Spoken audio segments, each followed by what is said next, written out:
Hello students, welcome in +1 business study class. बेटा, आज हम इंश्योरेंस में जो बिजनेस सर्विसेज आपकी चल रही है उसमें आज हम टॉपिक डिस्कस करेंगे री इंश्योरेंस एंड डबल इंश्योरेंस। अब सबसे पहले हम री इंश्योरेंस के बारे में पढ़ते हैं कि री इंश्योरेंस क्या होता है। When an insurance company gets its risk insured from another insurance company, then it is called reinsurance। इसका अर्थ ये हुआ कि जब एक बीमा कंपनी किसी दूसरी बीमा कंपनी को अपना जोखिम हस्तांतरित करने के उद्देश्य से बीमा करवाती है तो इसे पुनर्बीमा कहते हैं। When an insurance company finds that its risk has exceeded a certain limit, it transfers a part of the risk to some other insurance company by taking reinsurance of certain items। जब कोई बीमा company ये समझती है कि उसका जोखिम आवश्यकता से अधिक बढ़ गया है तो वे कुछ मदों का बीमा किसी अन्य बीमा कंपनी से करवाकर अपनी जोखिम का कुछ अंश हस्तांतरित कर देती है। This contract does not affect the contract between the main insured and the insurer. इस अनुबंध से मूल बीमाधारी की स्थिति में कोई परिवर्तन नहीं आता। अब मैं आपको दोबारा से सिंपल वर्ड्स में बताती हूँ कि री इंश्योरेंस का अर्थ क्या होता है या पुनर्बीमा किसे कहते हैं। जब एक बीमा कंपनी अपने आप को अनेबल समझती है कि इतने बड़ा रिस्क जो है मैं नहीं उठा सकती तो वह कुछ आइटम्स का बीमा किसी अन्य कंपनी से करवा लेती है और इससे उसका जोखिम थोड़ा कम हो जाता है, तो उसे हम री इंश्योरेंस कहते हैं। जो बीमाधारी व्यक्ति होता है उसका संबंध मेन बीमाधारी कंपनी से होता है। अब जैसे फॉर एग्ज़ाम्पल मान लो ए कंपनी है, कोई बीमाधारी आया या कोई व्यक्ति आया, उसने अपने मकान का बीमा ए कंपनी से करवाया 5 लाख रुपए का। वो व्यक्ति बीमा पॉलिसी लेके चला गया। बाद में ए कंपनी ने ये समझा कि ये अमाउंट बहुत ज़्यादा है, 5 लाख, अगर इसका मकान वाकई में नष्ट हो जाएगा तो 5 लाख रुपया मैं पूरा नहीं कर पाऊंगी या 5 लाख की क्षतिपूर्ति नहीं कर पाऊंगी। तो वे जो ए बीमा कंपनी है वो क्या करती है, 5 लाख में से 3 लाख का बीमा या 2 लाख का बीमा, मान लो हम 3 लाख का बीमा लेते हैं, 5 लाख में से 3 लाख का बीमा वो किसी अन्य बीमा कंपनी जिसका नाम मान लो बी है उससे करवा लेती है, तो इसे हम पुनर्बीमा कहते हैं। ए कंपनी ने बीमा जो है 5 लाख में से 3 लाख का बी कंपनी से करवा लिया। मान लो उस व्यक्ति का मकान नष्ट हो जाता है, अब वो ए कंपनी से 5 लाख रुपए लेगा, लेकिन ए कंपनी 5 लाख में से 3 लाख रुपया बी कंपनी से ले लेगी और 2 लाख रुपया अपनी तरफ से डाल के 5 लाख रुपया जो है वो उसका पूरा करके उस व्यक्ति को क्षतिपूर्ति कर देगी। तो इसको कहते हैं री इंश्योरेंस। इससे जो बीमाधारी होता है उसको बी कंपनी से कोई लेना देना नहीं होता। ये 2 कंपनियां ए और बी कंपनी जो है वो उनका आपस में जो है वो ये जो है बीमा होता है। बीमाधारी को इससे कोई लेना देना नहीं होता, उसने तो सिर्फ ए कंपनी से ही अपनी क्षतिपूर्ति की राशि 5 लाख रुपया लेनी होती है, लेकिन ए कंपनी बी कंपनी से 3 लाख ले लेगी और 2 लाख रुपया डाल के 5 लाख रुपया उसका क्षतिपूर्ति की राशि जो है उसको पूरा कर देगी। तो कहने का अर्थ ये हुआ कि जब एक बीमा कंपनी दूसरी बीमा कंपनी को अपना जोखिम या अपना रिस्क ट्रांसफ़र कर देती है तो उसे हम री इंश्योरेंस कहते हैं, क्योंकि वो समझती है कि इतने बड़े जोखिम की पूर्ति जो है वो मैं नहीं कर पाऊँगी, कल को अगर हानि हो जाएगी तो इतना बड़ा अमाउंट मैं नहीं भर पाऊँगी, इसलिए वो कुछ आइटम्स का बीमा किसी दूसरी बीमा कंपनी से करवा कर जो है वो अपना रिस्क जो है वो दूसरी बीमा कंपनी को ट्रांसफ़र कर देती है। इसको कहते हैं री इंश्योरेंस। नेक्स्ट आया डबल इंश्योरेंस। अब री इंश्योरेंस और डबल इंश्योरेंस दोनों में फ़र्क है। डबल इंश्योरेंस क्या होता है? Double insurance stands for the insurance of some property और person more than one time by the insurer himself. Double insurance has different implications for life insurance and general insurance. दोहरे बीमे का अभिप्राय एक ही संपत्ति या व्यक्ति के जीवन पर एक से अधिक बीमा पत्र लेने से है। दोहरे बीमे का प्रभाव जीवन बीमे पर सामान्य बीमा से भिन्न होता है। अब आपको मैं डबल इंश्योरेंस को भी सिंपल वर्ड्स में समझाती हूँ।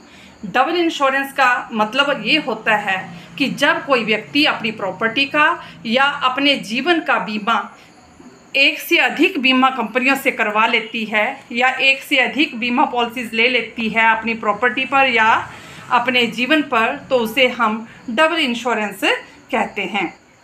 लेकिन डबल इंश्योरेंस का प्रभाव जो है वो जीवन बीमा पर अलग ढंग से पड़ता है और जो सामान्य बीमा होते हैं उन पर अलग ढंग से पड़ता है। सामान्य बीमा का मतलब जैसे अग्नि बीमा, सामुद्रिक बीमा और चोरी बीमा, इन पर अलग ढंग से होता है और जो जीवन बीमा है उस पर अलग ढंग से होता है।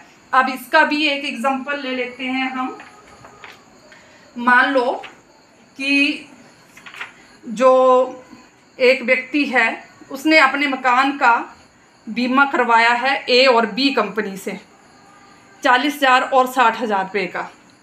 यदि मकान उसका क्षतिग्रस्त हो जाता है, उसके मकान को लॉस हो जाती है 40,000 रुपये की, तो वह दोनों कंपनियों से ए और बी से जितनी उसको लॉस हुई है 40,000 रुपया, वो उतना ही अमाउंट ले पाएगा दोनों कंपनियों से।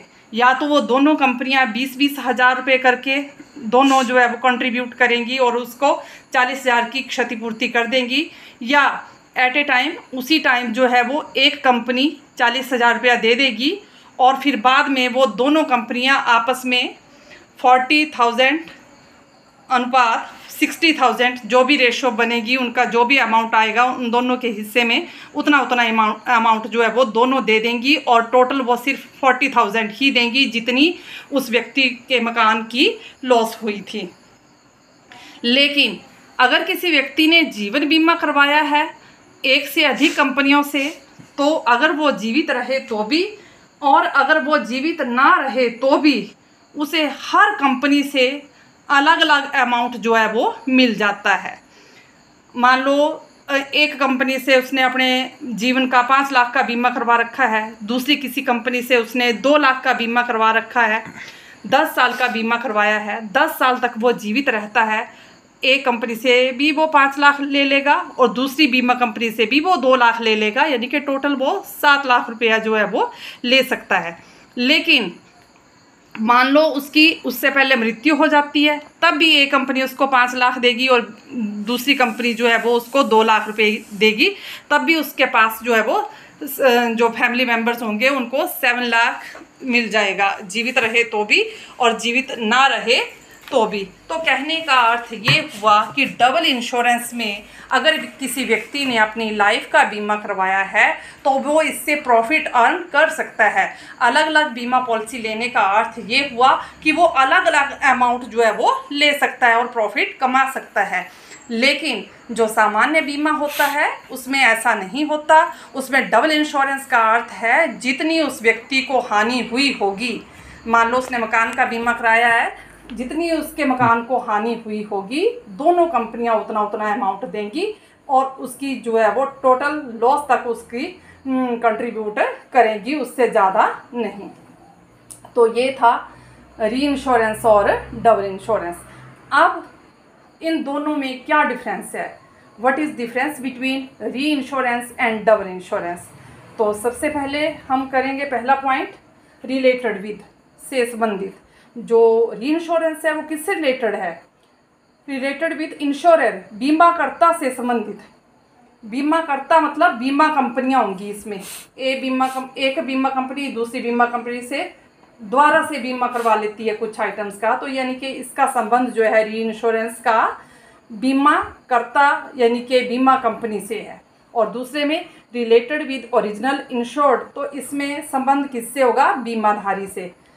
दो पार्टीज होती हैं ना, एक बीमा कंपनी और दूसरा बीमाधारी। री इंश्योरेंस बीमाकर्ता यानी कि बीमा कंपनी से रिलेटेड है, और डबल इंश्योरेंस जो है वो बीमाधारी से रिलेटेड है। नेक्स्ट है नंबर ऑफ इंश्योरर्स, बीमाकर्ताओं की संख्या। री इंश्योरेंस में बीमाकर्ताओं की संख्या कितनी होती है? एक होती है, और उसमें रिलेटेड विद डबल इंश्योरेंस में मोर देन वन, एक से अधिक। Third, position of original insurer, वास्तविक बीमाधारी की स्थिति।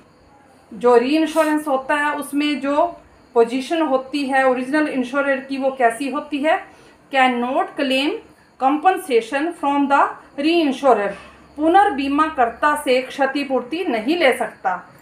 जो बीमाधारी होता है उसने जो क्षतिपूर्ति की राशि लेनी होती है वो मेन बीमा कंपनी से ही लेनी होती है, जिससे उसने बीमा पॉलिसी ली थी, उसको दूसरी बीमा कंपनी से कोई लेना देना नहीं होता। लेकिन इसमें claim the compensation from all the insurer but not more than the amount of actual loss, सभी बीमाकर्ताओं से क्षतिपूर्ति ले सकता है लेकिन वास्तविक हानि की राशि तक।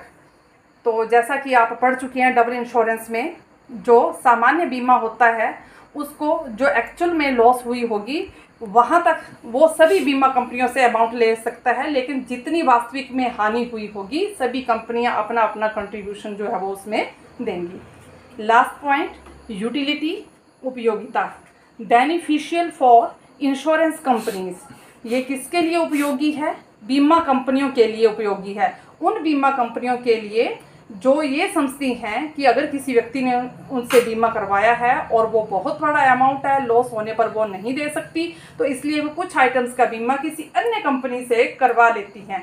तो कहने का अर्थ ये है कि जो री इंश्योरेंस है वो बीमा कंपनियों के लिए उपयोगी है।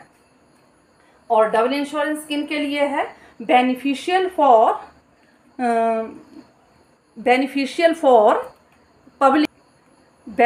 For public in case of life insurance only, ये जनता के लिए केवल जीवन बीमा की दशा में उपयोगी है। जो डबल इंश्योरेंस है उसमें जैसा कि मैंने कहा कि व्यक्ति प्रॉफिट अर्न कर सकता है, लेकिन किस बीमा में? केवल लाइफ इंश्योरेंस में। अगर वो जनरल इंश्योरेंस या सामान्य बीमा में ऐसा समझे कि वो प्रॉफिट कमा लेगा तो ऐसा नहीं है। तो ये था बच्चों डिफरेंस बिटवीन री insurance and double insurance. Thank you.